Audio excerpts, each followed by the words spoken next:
Hello guys, इधर हम हो गए हैं रेडी। देख लीजिए, आज ये वाला सूट पहन के और ये दुपट्टा ले लिए और हाथ पैर सब रंग लिए, नहा के आ गए हैं रेडी होके एकदम से पूजा करने के लिए। तो इधर चलते हैं हम जितिया का आज पूजा करने के लिए, आप लोग को भी दिखाते हैं। आइए कैसे हम पूजा करते हैं। ओम नमः शिवाय, श्री शिवाय नमस्तुभ्यं, श्री शिवाय नमस्तुभ्यं। ओम नमः शिवाय, ओम नमः शिवाय। देखिए फूल मुरझाया हुआ भी दे दिया, सो मुरझा गया। हे बोले शंकर, बोले शंकर, शंकर, बोले शंकर,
नो कल वाला ही रखा है, प्रसाद नहीं रखा है। ये देखो कैसे बने रोज कूलर पे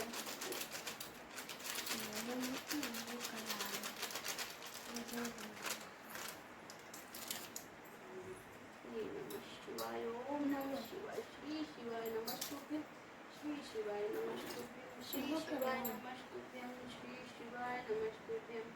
ओम नमः शिवाय, ओम नमः शिवाय, ओम नमः शिवाय, ओम नमः शिवाय, नमः शिवाय, ओम नमः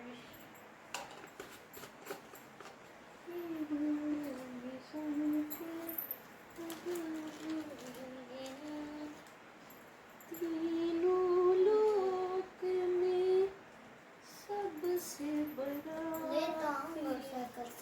पैसा तुमने कम ना शिवाय, शिवाय धो के दिए ना। ओम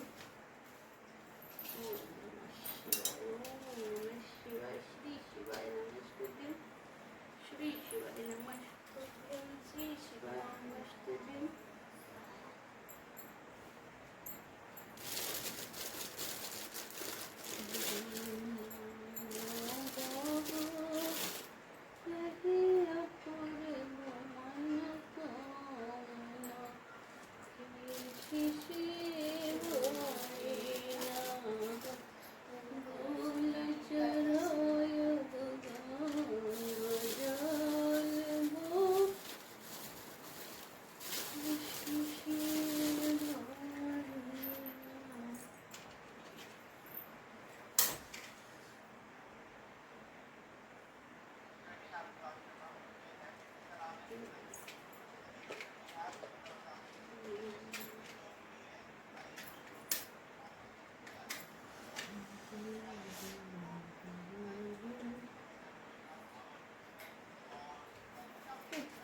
बारिश के कारण सारा सलाई खराब हो गया है, कितना भी कुछ में भी रख देते हैं सलाई सब नाश हो गया। चलो महादेव का कृपा जल गया, नहीं तो लग रहा था मेरे को नहीं जलेगा। महादेव बहुत बड़ी है, तो सबका सुनते हैं, मेरा नहीं सुन रहे। महादेव कब सुनेंगे पता नहीं।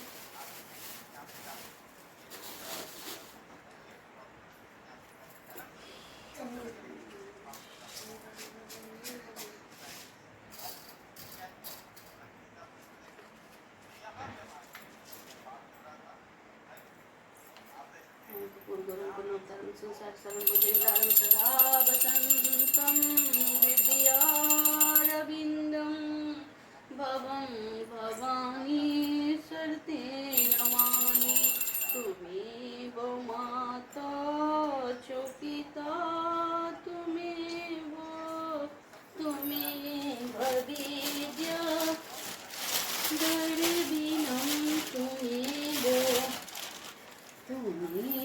सर्वं मम देव देवो माता।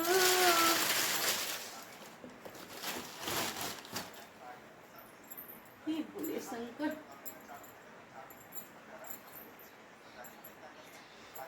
बरसात खत्म हो गया।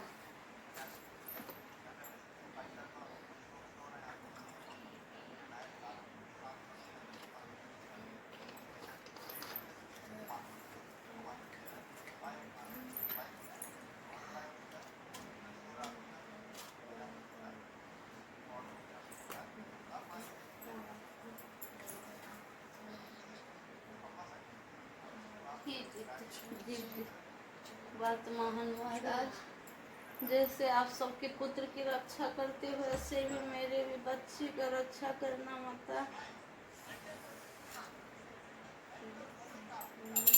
शिवाय ओम नमः शिवाय ओम नमः शिवाय श्री शिवाय ओम नमः शिवाय नमः शिवाय नमः शिवाय श्री शिवाय नमस्तुभ्यं श्री शिवाय नमस्तुभ्यं ओम नमः शिवाय ओम नमः शिवाय ओम नमः शिवाय ओम नमः शिवाय। सारा पेपर उखड़ रहा है, तो क्या करें, टाइम आ गया है दुर्गा पूजा का, तो उसी में चिपकाएंगे। पूरा खराब हो गया, 1 सालों में सारा पेपर पूजा कर करके पानी जाता काम होता है ना पूजा में।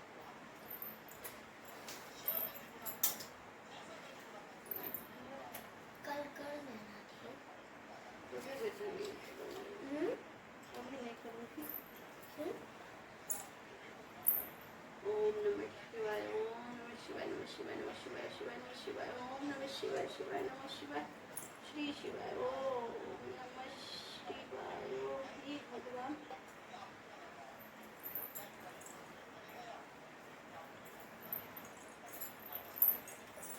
बंद किया।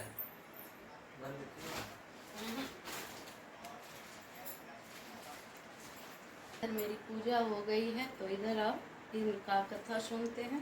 तो चलिए आप लोग भी मेरे साथ इनका कथा सुनिए। जीव पुत्री का वर्त कथा।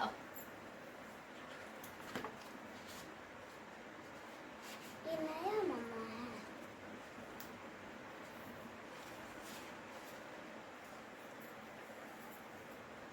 एक बार नैमिषारण्य के निवासी श्री ऋषियों ने संसार के कल्याणार्थ सूत जी से पूछा, हे सूत, कराल कालिकाल में लोगों के बालक किस तरह दीर्घायु होंगे, सो कहिए। सूत जी बोले, जब द्वापर का अंत और कलयुग का आरंभ था, उसी समय बहुत सी शोकाकुल स्त्रियों ने आपस में सलाह ली कि क्या इस कली में माता के जीवित रहते पुत्र मर जाएंगे।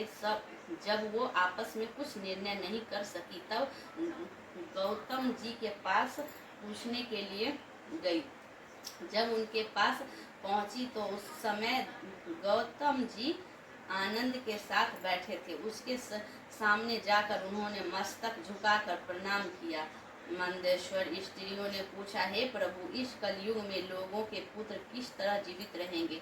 इसके लिए कोई व्रत या तप हो तो कृपया करके बताएं। इस तरह उनकी बात सुनकर गौतम जी बोले, आपसे मैं वही बात कहूँगी जो मैंने पहले से सुन रखा है। गौतम जी कहा, जब महाभारत युद्ध का अंत हो गया और द्रोण पुत्र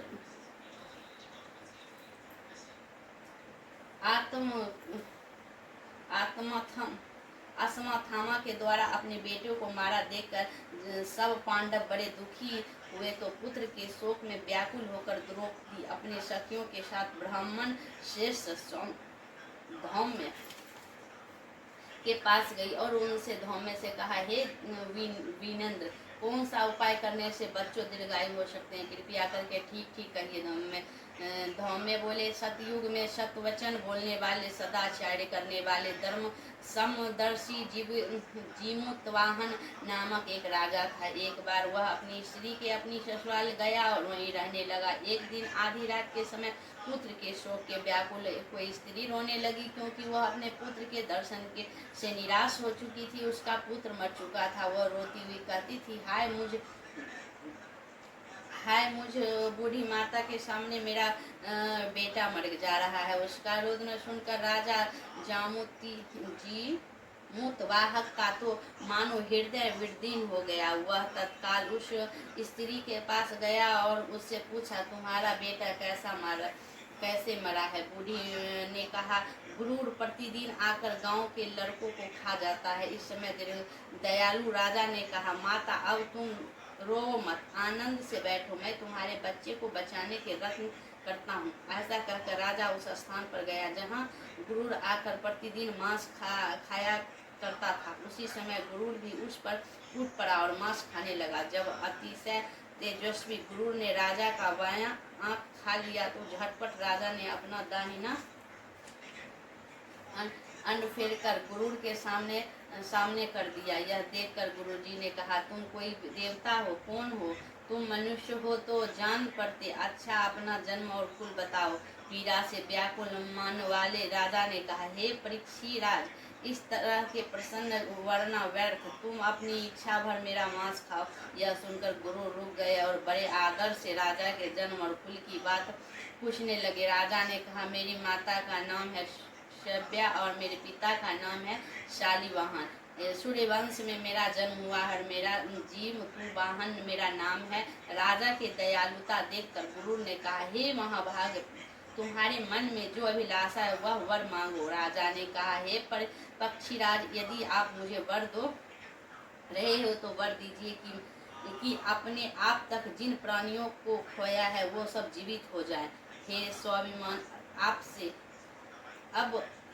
अब से आप यहाँ बालकों को न खाएं और कोई ऐसा उपाय करें कि जहाँ वो उत्पन्न हो वो लोग तीनों तक जीवित रहे। समय ने कहा, पक्षीराज, गुरु राजा ने वरदान देकर स्वयं अमृत के लिए नागलोक चले। वहाँ से अमृत लाकर उन्होंने उन सारे मनुष्यों को हड्डियों पर बरसाया। ऐसा करने से सब लोग जीवित हो गए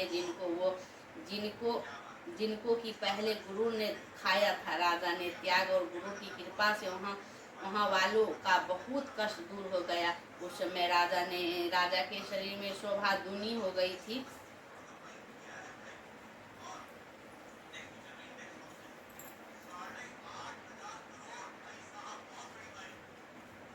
राजा की दयालुता देखकर गुरु ने फिर से कहा, माँ संसार के कल्याणार्थ एक और वरदान दूंगा। आज आश्विन कृष्ण पक्ष कृष्ण सप्तमी के रहित शुभ अष्टमी तिथि है। आज ही तुमने यहाँ की प्राज्ञों को जीवन दान दिया है। वो तत्स्य अब से यह दिन ब्रह्मा भाव को गया है। जो मातृभेद से विदित मानव से विख्यात है, वही त्रिलोक के पूजित दुर्गा अमृत प्राप्त करने के अर्थात से जीव पुत्रिका कहलाती है। सो इस तिथि को जो स्त्री उस जीव पुत्रिका की और कुश की आकृति बनाकर तुम्हारी पूजा करेंगे तो तीनों दिन उसका सौभाग्य बढ़ेगा और दिनों दिन उसका सौभाग्य बढ़ेगा और वंश की भी बढ़ती होती रहेगी। हे महाभाग, इस विषय में विचार करने की भी आवश्यकता नहीं। हे राजन, सप्तमी से रहित और उदय तिथि की अष्टमी को व्रत करें, यानी सप्तमी विद अष्टमी जिस दिन हो उस दिन व्रत ना कर शुद्ध अष्टमी को व्रत करे और नवमी के पारण करे। यदि इस पर ध्यान न दिया गया तो फल नष्ट हो जाएगा और सौभाग्य तो अवश्य नष्ट हो जाएगा। जीवित वाहन को इस तरह का वरदान देकर गुरु वैकुंठ धाम को चले गए और राजा भी अपनी पत्नी के साथ अपने नगर को वापस चले आए। धर्म द्रौपदी से कहते हैं, हे देवी, मैंने यह अत्यंत दुर्लभ व्रत तुमको बताया है। इस व्रत को करने से बच्चों दीर्घायु होते हैं। हे देवी, तुम भी पूर्वतः विधि से यह व्रत और दुर्गा जी की पूजन करो और तुम्हें अभिलाषित फल प्राप्त होगा। मुनिराज, धर्म की बात सुनकर द्रौपदी के धैर्य में एक प्रकार का कुतूहल उत्पन्न हुआ और पूर्ववासिनी स्त्रियों को बुलाकर उनके साथ यह उत्तम व्रत किया। गौतम ने यह कहा, यह व्रत और इसके प्रभाव को किसी का चील से सुन लिया और अपनी सखी स्यारनी को बतलाया। इसके बाद पीपल वृक्ष की शाखा पर बैठकर उस चील और उस वृक्ष के खोते में बैठकर सियारनी ने भी व्रत किया। फिर वही मादा चील उसी उत्तम ब्राह्मण के मुंह से यह कथा सुन आई और पीपल के खेतों में बैठी हुई अपनी सखी को सुनाया। सियारनी ने आधी रात सुनी थी कि उसे भूख लग गई और उसे समय साव से भरे कुछ शमशान में पहुंची। वहाँ उसने इच्छा भर मांस खा भोजन किया और चील बिना कुछ खाए पिए रह गई और सवेरा हो गया। सवेरा वह गौशालों में चली गई और वहाँ गौ का दूध पिया। इस तरह नवमी को उसने पारण किया। कुछ दिनों बाद वो दोनों मर गई और अयोध्या में किसी धनी व्यापारी के घर में जन्मी। संयोग से उन दोनों का जन्म एक ही घर में हुआ। इसमें सियारनी ज्येष्ठ हुई और चील छोटी। वो दोनों सभी शुभ लक्षणों से युक्त थी, इसीलिए बड़ी लड़की काशीराज के और छोटी उसकी मंत्री के साथ ग्रहपत्य अग्नि के सामने विधि पूर्वक ब्याही गई। पूर्व जन्म के कर्म के फल मृगयानी रानी हुई। जिस किसी के सनातन को उत्पन्न करती वह मर जाती थी और पूर्व जन्म की बातें को स्मरण करने वाली मंत्री की पत्नी ने अष्ट बसुओं के सदृश तेजस्वी 8 बेटे के उत्पन्न किए और सभी जीवित रह गए। अपनी बहन के पुत्र को जीवित देखकर ऐश्वर्यवश राजपत्नी ने अपने स्वामी से कहा कि यदि तुम मुझे जीवित रखना चाहते हो तो तुम इस मंत्री के भी पुत्रों को उसी जगह भेज दो जहाँ मेरे बेटे गए हैं, अर्थात इसे मार डालो। यह सुनकर राजा ने उस पर मंत्री के पुत्रों को मारने के लिए कई प्रकार के उद्योग किए, पर मंत्री पत्नी से जीवित पुत्रिका के पुण्य बल से बचा लिया। एक दिन राजा ने अपने आदमियों से उन पुत्रों का सिर काटकर पिटारी में रखवाया और पिटारी उनकी माता मंत्री पत्नी के पास भेज दिया, किंतु वो 8 सिर बेकास कीमती जवाहरात हो गए और भले चंगे वो 8 लड़के अपनी माता के पास वापस चले गए। उनको जीवित रखकर राजपत्नी को बड़ा विस्मय हुआ। अंत में वह मंत्री की पत्नी के पास आई और उसने पूछने, बहन, तुमने कौन सा ऐसा पुण्य किया है जिससे बार बार मारे जाने पर भी तुम्हारे बेटे मरते नहीं? इस पर मंत्री की पत्नी ने कहा, पूर्व जन्म में मैं चील थी और तुम सियारनी। हमने और तुमने एक साथ जीवित पुत्रिका का व्रत किया था। तुमने व्रत के नियमों का भली भांति पालन नहीं किया और मैंने किया था। इसी दोष से हे बहन, तुम्हारे बेटे नहीं जीते हैं। जो राजरानी, अब भी तुम उस जीवित पुत्रिका व्रत को करो और तुम्हारे बेटे दीर्घ आयु होंगे। मैं तुमसे यह सच कह रही हूँ।